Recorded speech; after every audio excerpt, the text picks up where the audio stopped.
What's up, Pats fans? We're back. We were here yesterday. We're back again today. Pat's Tailgate Party Podcast. We got the whole crew with us today. Excited to be back.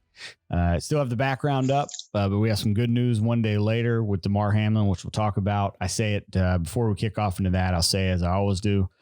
I probably skipped the salutations since you just heard them yesterday from all of us, but you still should go to bostonsportsjournal.com. If you haven't yet, go to bostonsportsjournal.com. Greg Bedard puts on the best product there is for the Patriots. He has a great article about Damar Hamlin going on right now as well, and so you should check it out, bostonsportsjournal.com. We're back here.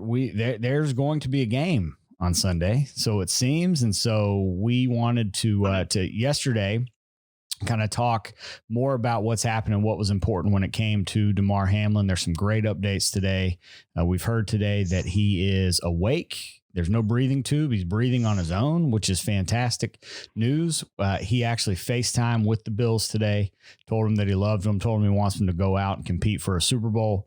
And which is just amazing. Monday night, we saw what happened on the field. We're now to Friday, and there's already that much progress and recovery, which is phenomenal. So anyway, we're back here to talk football today. If you want to check out our conversation about NFL player safety and Damar Hamlin, you can find that on YouTube or wherever you get your podcasts.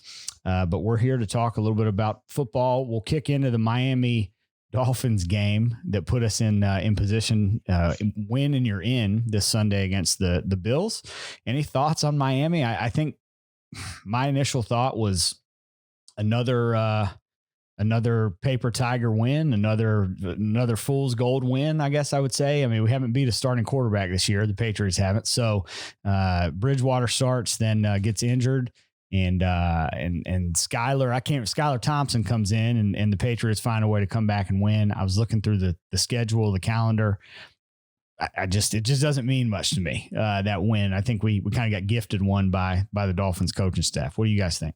I think it definitely reminds me of that Jets game where it was like, no, you take this game. No, you take it. No, you take this game. No, you take it. And at the end, we were left holding the wind, I guess. I certainly think when you look at the way the defense was structured for the Patriots, they were structured to stop the run on a team that couldn't run. And yet the Dolphins still couldn't figure out a way with a third string quarterback to beat us through the air. So, well, they tried to run, Mike. They tried to run often and tighten up the field. I was shocked by their game plan. I mean, I told Andrew and Dad the other day, I said, man, was it me or was like Waddle off the field for like 65% of the snaps? I couldn't figure out why he wasn't in the game. I mean, I don't know. I'd have Hill and Waddle, and if I had those guys at my disposal, they'd be in the game 100% of the snaps, and I'd figure out a way to get them the ball in space. But I don't know, just not a great game plan. I mean, there's no way the Patriots could have covered those three guys. No, not with their injuries. No, totally agree. Andrew, Dad, Bill, what do you think? I thought the second and third quarter was the worst quarters offensively for the Patriots this year. I just thought they were lost. How about that? They were. I mean, I used to have faith in Jones. I'm starting to lose the faith. I've said it's been coaching all along. You guys know that. Offensive line coaching. But I don't know. He made some dumb throws. Oh, I think he made some negative throws, to be sure. Did you get into Bedard's article, Bill, about his yes, about his performance? He had him for some positive plays, and he had him for some down plays. Yep. I don't know. Andrew, Dad, any thoughts on Jones? I mean, Andrew, you made a face. I can't just let that one go based on that comment. Bill coming in hot today. As always, baby. It's good to have you back, Bill. We missed you yesterday. Thank you. I think what's been interesting, and I don't know what to make of this. You all know I'm a big fan of analytics and film study, and Greg Bedard is the best beat writer I've ever read in that front. It's like the fourth week in a row. He said going into the tape, I thought Mac played poorly. And then after I watched the tape, I actually realized he was pretty good. Like not even just okay, but pretty good. I think there's two things here, Bill. I think one, I saw some sort of stat that like Mac had like a ridiculous number of turnover worthy throws in the first 11 weeks of the year. And since week 11, he's, I think thrown the fewest in the NFL. Like, I think he actually might be playing at a much higher level than our eyes tell us, because what Greg keeps saying is that when you watch the film, guys aren't running the right routes. Like when Mac makes a bad throw, it's because he doesn't know where the hell the wide receiver's going to be. Or, it looks like he's got happy feet, but what in reality is happening is that people are running into each other on routes. I think if anything, I'm a little more optimistic about Mac. Like, I think he's maybe found a way to get better in the midst of an absolute dumpster fire.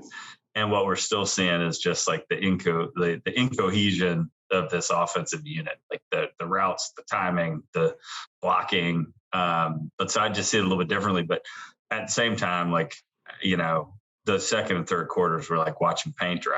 Like I agree with you on that. Like, I'd love to have a game where we don't have a 30-minute gap in seeing decently executed offensive drives. It's professional football. Wait a minute. I thought you saw that. Andrew, didn't you see that in person? Bailey Zappi was back there taking snaps. Yeah, Zappi was out there just singing against the Lions, right? Singers. So guys, I think it was second quarter when I think it was 3rd and 1. And, Miami basically brought in their end zone defense, right? They brought all the big guys. Goal line.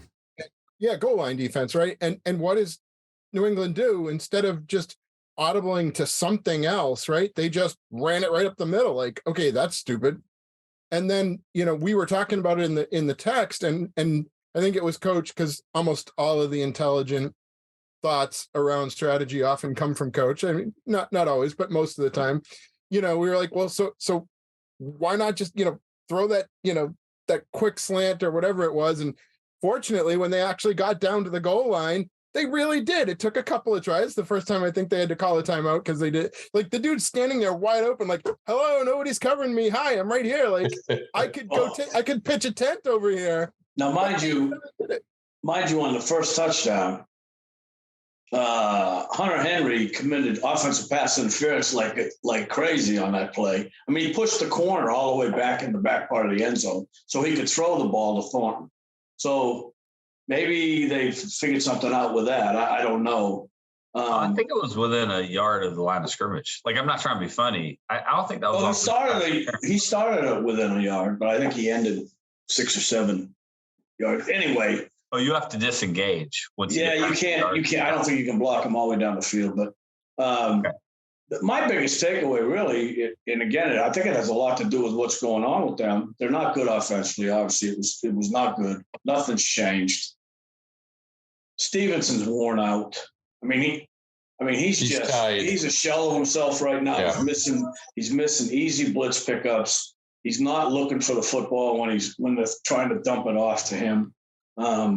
He doesn't have the burst that he had 6 weeks ago. And this was something we talked about. I was afraid this would happen, considering he was doing the brunt of the carrying the ball. That hurts them. I don't think they're going to be a whole lot better, even if he's up to par. But I think this has hurt them. I found it interesting. Speaking of just running backs for a second, I found it interesting that Bedard said that he sees Damian Harris as a more natural pass catcher than Stevenson. I can see that. That was strange to me. I always thought of Stevenson as a better all-around receiving back, but I trust what Bedard says. I just thought it was an interesting viewpoint. And look, we saw some thump from those rookies earlier in the year. It's time for them to step up. It's time for them to be used in the game plan. If you're ever going to have a week for it, this is a week where you're going to want to use as many backs as possible so Stevenson doesn't have to do so much. Well, it reminds me of that, that the first defenseman, the guy who gets the most minutes in hockey, who goes out and commits that penalty so he can get 2 minutes in the box to get a breather when the coach is using it too much. That's it, man. Go ahead, Dan. I would like to think this week, and I know we're not talking about the Bills yet, but I would like to think, considering it's the last week of the season, they don't have a whole lot they got a lot to lose by not making the playoffs, but that's really not an option. Just go out and throw the thing down the field, do the thing. Try to showcase some of the guys that might have some talent if you let them loose. Hold on a minute. Hold on. We'll transition right into the Bills with that comment. I do want to go back though. Remind me, Andrew, specifically to talk about Mike McDaniel and the rumor we heard that he might get fired this week. But we'll come back to that because I want to transition off what Dad just said. There isn't a world I can vision on Sunday where we throw the ball down the field and showcase talent. Not a world I can't vision one. What I see happening is a world where we try to run the clock and keep Josh Allen off the field and slow the Bills down and muck the game up. And, halftime we're down by 10 or 13 and everybody feels good because it's close, but it's actually not close. And it's just a complete beatdown. And by the time it's done, and I won't give a score prediction yet, but by the time it's done, it's just like last game. We're taking a knee with 3 minutes to go. We just want to get out of there. Like we wanted to show up, lose and leave and just get back on the bus and start the offseason. I would love to see what you're saying. I don't think that's what happens. I don't think that's what Belichick's going to do. It would be nice. I don't see it happening either. No, it's going to be, I mean, we'll get right into it. I mean, Andrew Bill. The first time they played him. That's what I think. I mean, I just hope it's not we may see the wild card game from last year at this point.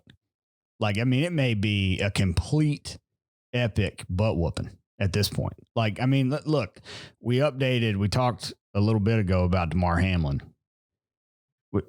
He FaceTimed with the team today and told him he loved him, told him he wanted him to compete for a Super Bowl. All these things. They did some great content with Sean McDermott and Josh Allen. By the way, big shout out to Josh Allen for being one of the only people to say, tell T. Higgins it's okay. Dad, you brought it up yesterday. Bart Scott's a complete dumbass and said that he was leading with his helmet. I'm going to call him that. He's a dumbass. He's leading with his helmet and that was dangerous. Shut up, Bart. Like literally shut up. Nobody needs to hear that crap. Go away. We've been saying that for 10 years, man. That's not breaking news. Yeah, that's a good point. Good point. Bart's a moron. Yeah, but this is that's just asinine. Like go away. Go away somewhere else. You and Skip Bayless get on a boat and go away. So, but the fact that Allen came out today in his press conference and said that, called T. Higgins out specifically and said, hope he's talking to somebody. It's okay. You didn't do anything wrong. I love that. Like I already enjoy watching Josh Allen. I think he's really good.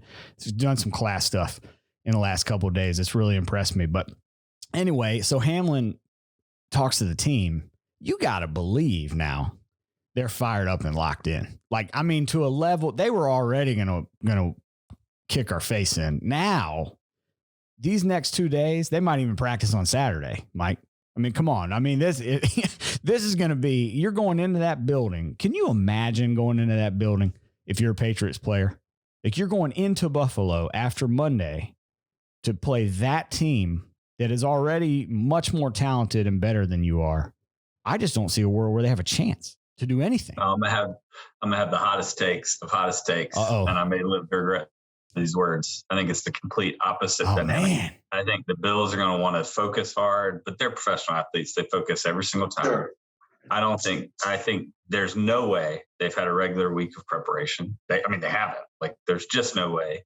They've got the residual effects that they can't even prepare for before they get on the field and the hitting starts of what they watched. I get that the warrior mentality, they'll get back out there. I don't think this is like a game-long funk, but I don't think this is about will. Like, these are NFL players. They want to win all the time. I actually think the opposite is true. I think Patriots are now given a moment which can define them as a team. They have incredible focus. You better believe Bill Belichick all week is playing nobody, guys, you can't win this game. Nobody in America wants you to win this game. So what are you going to do about it? I think it's your ultimate. You're going to get the Patriots' most focused, best effort. Now, whether they have the I'm not predicting them to win, but I think the Bills will, of course, want to win for Damar. But that's narrative stuff. Like, you got to go out and execute the game, and they have not had a week of practice. They have not had a normal week of preparation. On the other end, the Patriots, I think, probably have a heightened focus and a real sense of kind of a connectivity of what they're about to go in and encounter in Buffalo. Andrew, I think you're 100% right, but I do want to play devil's advocate for 1 second. It's week 18, and the one thing that the Bills have going for them that only the Bengals have, they didn't have to play a full game. That's true. They actually had more time to recover. They didn't take as many hits. And you know what? For as much of a dumpster fire as that Patriots-Dolphins game was, there was a ton of hitting. It was a physical game. There are a bunch of bumps and bruises and injuries. And it is true we're getting players back. But, Marcus Jones is coming off a concussion. Jonnu Smith is coming off a concussion. Who knows what quality of play you're going to get out of a bunch of players that are pretty beat up.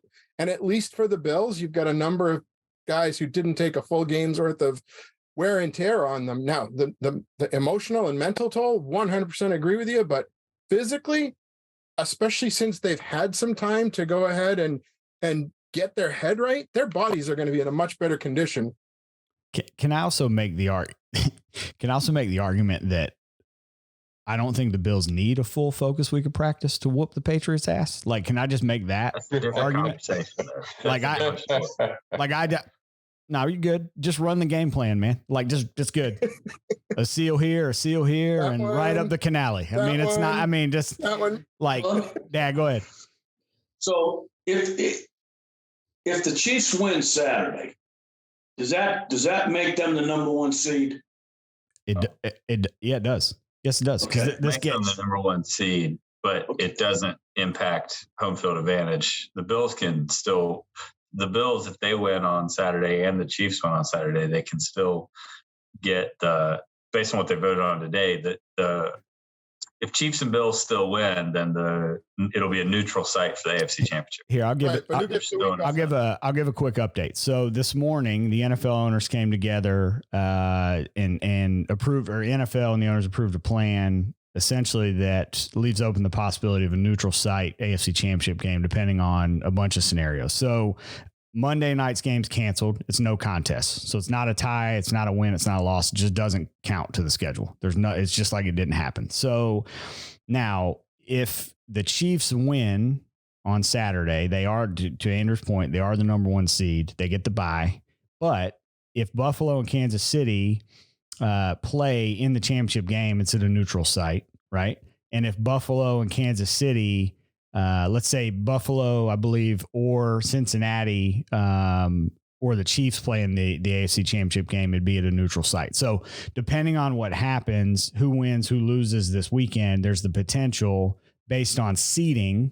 I won't go through the entire paragraph, but based on seeding and how they would actually line up in the tournament and reseed, that if they played each other in the championship game, it would be at a neutral site. Then this is last part.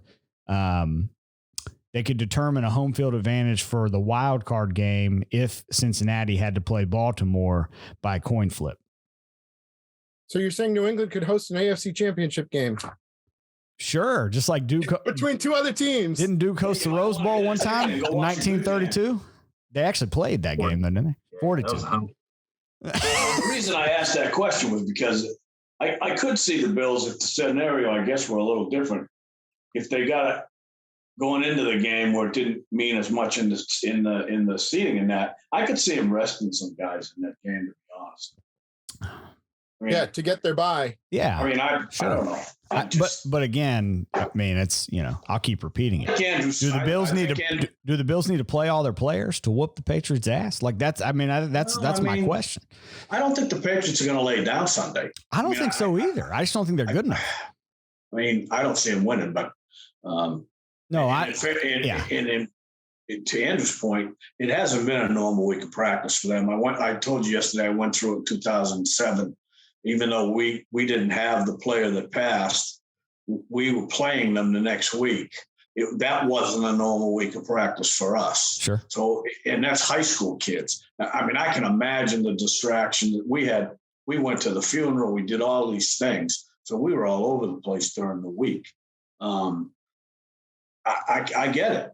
And I think the beginning of the game, maybe to halftime, you might see some jitters, some lack of focus, not necessarily because they're not focused on playing the game, but just their minds are still elsewhere a little bit. And the fear of going back, and not fear, I guess isn't the right word, but I'm going back out now into the same theater where this guy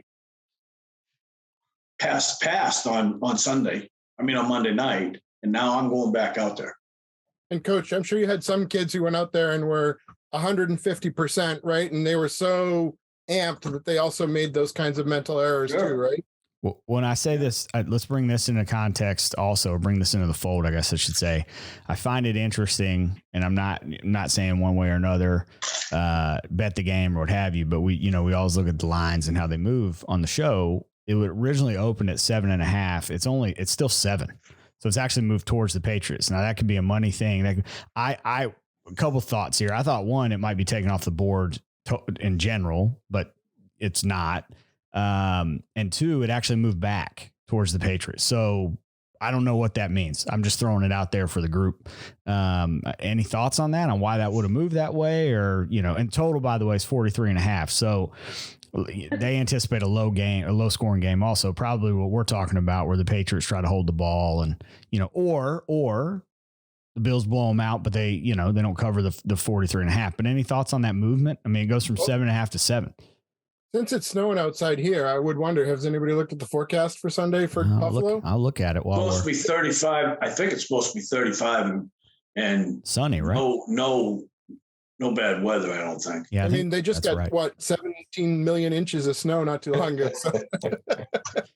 So a little hyperbole, but it was like 4 feet of snow in the last. Yeah, Saturday. So Saturday it's supposed to snow 34 degrees, 34% chance of snow, nothing heavy. And then Sunday it's 36 degrees and sunny. So. And just keep in mind that Josh Allen is still running. Patriots haven't stopped Josh Allen yet. So, now, I don't see that happening either. I will say the only good thing about Josh Allen, I looked at the stat before Monday night, actually, is that since week 7, he leads the league as a quarterback in turnovers. 9 of those are interceptions. So he's a little more reckless than what he has been in the last 11 weeks. So, and the Patriots lead the league in turnovers. And have forced, I believe, have a defensive touchdown the last 7 weeks, which is first time since, this is going to shock you, first time since the 2002 Tampa Bay Buccaneers to do that, which is pretty impressive. I actually had 7 defensive touchdowns, but 4 in the last consecutive weeks. That's it. Correct? 4. That's right. That's correct. But 7 touchdowns in a season is the most since the Bucs. I did have this weird inkling of a moment where I went, 2002 Tampa Bay Buccaneers. Is our defense good enough to win the Super Bowl? And then I woke up and I was like, no, not a chance. Not a chance. Andrew, I'm going to swing to you, man. You're quiet over there. I feel like you're deep in thought. And I want to know what you're thinking. Research on the last. I mean, it's a reverse line movement. More bets. Seems to be more bets coming on the Bills, and yet the line's moving towards the Patriots. So sharp money tells you where they're going. You generally want to be aligned with Vegas. You want your wallet aligned with the casino, the house. It's such a small movement, though, that I don't know that I'd read to. It's happened. I mean, it may be more of a people don't know which way it's going to go, and so you want the full 7. Instead, like they think they'll get more action at 7 than if they leave it at 7.5. Possibly so. Let me switch gears for a second, just because I know we're running up on time. I want to go back to Mike McDaniel for a second. So I read something on Sunday that said, and I sent it to Andrew and Dad, actually Monday, that said Stephen Ross there's potential they're going to fire Mike McDaniel in Miami. Now, if they fire Mike McDaniel in Miami, I am amongst the few maybe that says, Andrew, what'd you say? Give Bill a gold watch and bring him on in? Like, let's go. Start the next chapter. Right now. Like, pay him, trade him for him, whatever. Like, I don't know how they need to do it, but if he gets fired, because I can't believe I even saw it. You had a good take on it though, Andrew. You don't think it's real, right? Yeah, I mean, well, it's twofold. I mean, it may very well be, and Mike Davis come to you next because you added this little bit yesterday. I mean, it may very well be that Ross is just doing the thing of everybody needs to have, their head on a swivel, head coach, defensive coordinator, and general manager.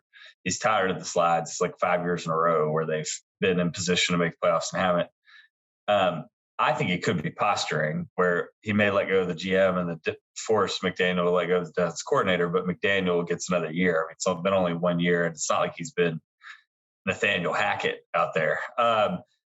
Mike, you had a good take though. We're talking about this. Share your thought, because I think this is intriguing. Yeah, I mean, look, before the season, it was rumored that Sean Payton and Tom Brady were heading there at the end of Brady's contract. That would line up perfectly with Mike McDaniel didn't get him to the playoffs, so go ahead and pull the chute, right? Brady's a free agent. You trade for Payton, who's not going to cost you that much because the guy just says, hey, listen, I'm not coming back to the Saints. So you could go get both Payton and Brady and start over. And that gives you a really good mechanism for dealing with the uncertainty of Tua. You don't have to draft a quarterback next year in a season when you've got quite a bit of draft capital and you don't pay anything to get Brady there. And I think you could focus then on the other side of the ball and bring some speed to the defense. And all of a sudden, you'd be a legitimate force to reckon with the Bills.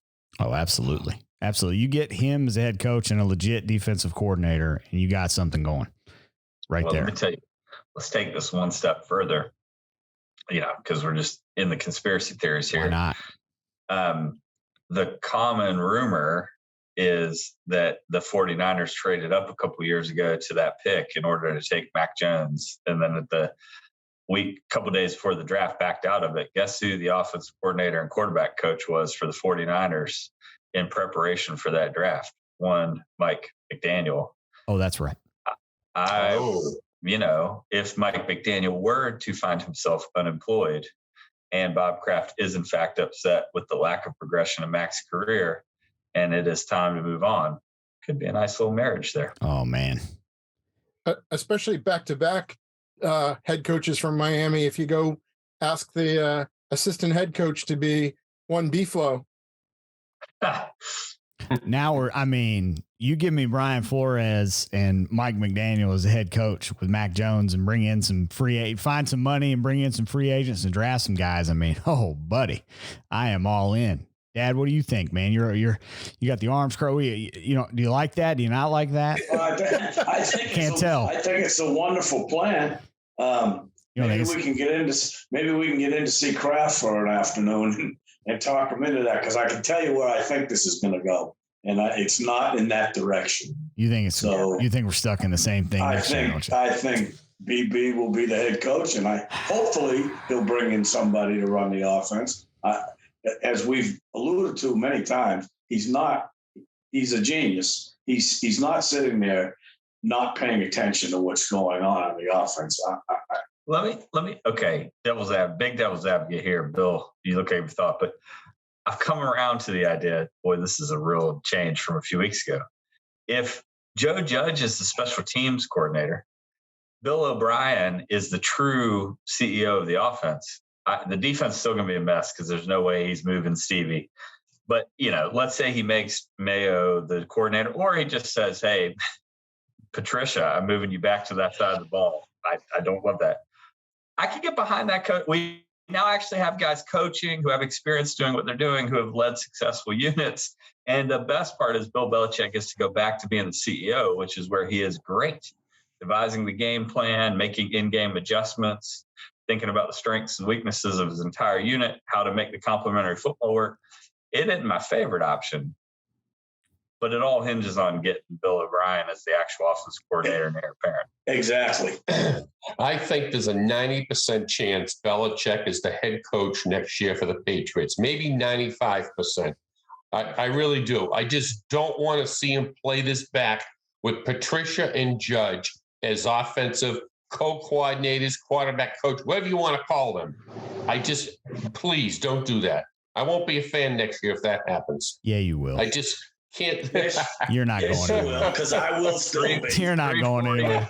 3:41 East Coast time on January 2nd. You're not going anywhere, Bill. Send your Bill. resume, though, to come coach the offensive line for us, please. Please. Send it, Dad. Send it, man. Because I just see things, and I know this is crazy, but I see things on Sunday that are just elementary that they're not doing. He can't be coaching the offensive line and preparing an offensive game plan for the week. Correct. He can't be doing it. It's not enough time in the week to do both roles. And you can't make adjustments during the game because he doesn't have time to spend with those. Well, no, guys. he's doing two things. It's not possible. It's not possible.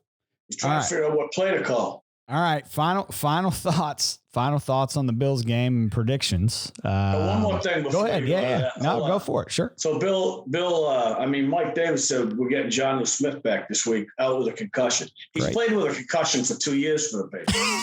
So nothing will change. Nothing will change when he comes back on Sunday. Anyway, man. For recognizing the humanity of the players. I mean, yesterday, wow. Oh, how things have changed.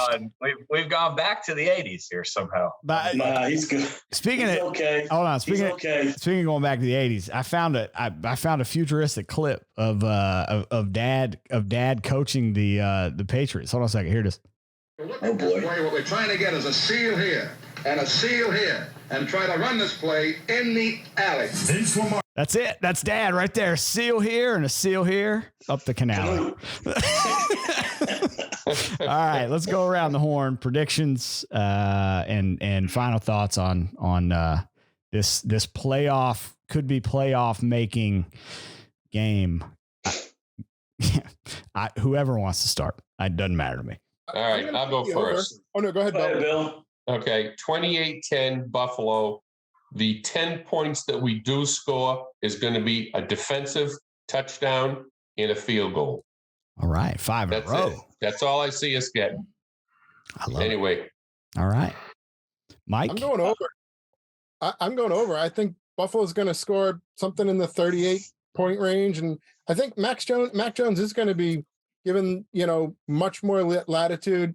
There's just too much smoke around it from too many people who are plugged into the offense, to the Patriots. You're hearing it from just too many sources. You were alluding to it, Mike. We heard it from NFL football, NFL radio. It sounds like they're going to try to let him throw the ball this week. We'll see whether that turns into anything. I'll pick the over. I think they're going to get trounced, but I think they'll, maybe 21-38 or something. It'll be more scoring than we've seen the last couple of weeks. Man, that would be exciting if it's 38-20. I mean, that would be awesome. 31-28.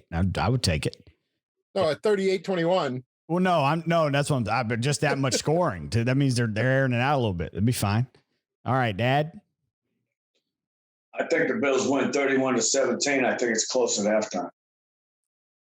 Gotcha. Maybe a little coming in a little, not quite locked in the first half. 17-14 at half, something like that, maybe. Makes sense. Andrew? Pick them. Pick the guys behind you. Go for it. You're going to do that? They've got their hooks in me, and I'm going to do it. I think. Oh, no. Don't you do it. I care about you. Don't do it. 3-0 in a blizzard. 3-0. Northeastern versus Taft. Tufts. Look, the rational brain in me says the Bills are going to win this game just because we don't know how to stop the Bills, and that may be true. I think I'm not ready yet to give up on Bill Belichick when he's focused, having a great game plan, and I think he's going to have a better game plan. I think the biggest concern I have, actually, the offense will move the ball against the Bills. I think our defense is playing better than the first time we played them. I think our special teams is absolutely terrible. And I think that is the biggest thing. Yeah, that's the biggest thing. Ooh, like, is Folk can be able to make a field goal? Can Pilardi kick it more than 20 yards? But, what I'd say is I just think it has the makings of a pretty sloppy game. And if they can keep it close, they can get a ball to bounce their way, kind of Cam Newton style. 3 years ago, and so I'll take the Patriots 24-20. Wow, 24-20. That's interesting. I like that. Yeah. Oh, I mean, I would be ecstatic if that happened. I got to tell you, I think this is one of those weeks where hopefully Raj is listening and watching the game and understands that less is more. And we don't need 7 seeds in the playoff. We certainly don't need 8 seeds. And I got 2 words for you on what I think this game's going to look like. Boat raced is what this game's going to look like, because the Bills are going to implode on this team. I'm just telling you, they're going to be prepared. That'll be great. And to Dad, I'm kind of with you. It might look close at halftime, and then they're going to turn it up and turn it on And I think you're looking at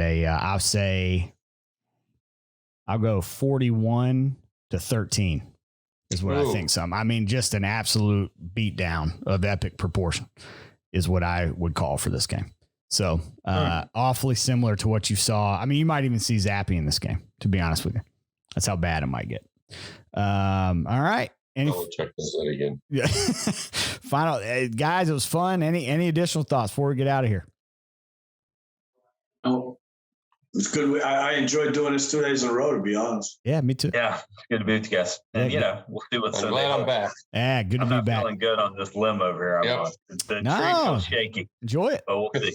Enjoy it. One way or another, next week we do one too. I mean, of course. Kind of, even if it's a wrap-up situation. Yeah, we'll get together and we'll preview the playoff game based on my prediction. Mm-hmm. That's right. Or the draft. Either one. Back in Buffalo. I think the draft. Yeah, that might be different, by the way.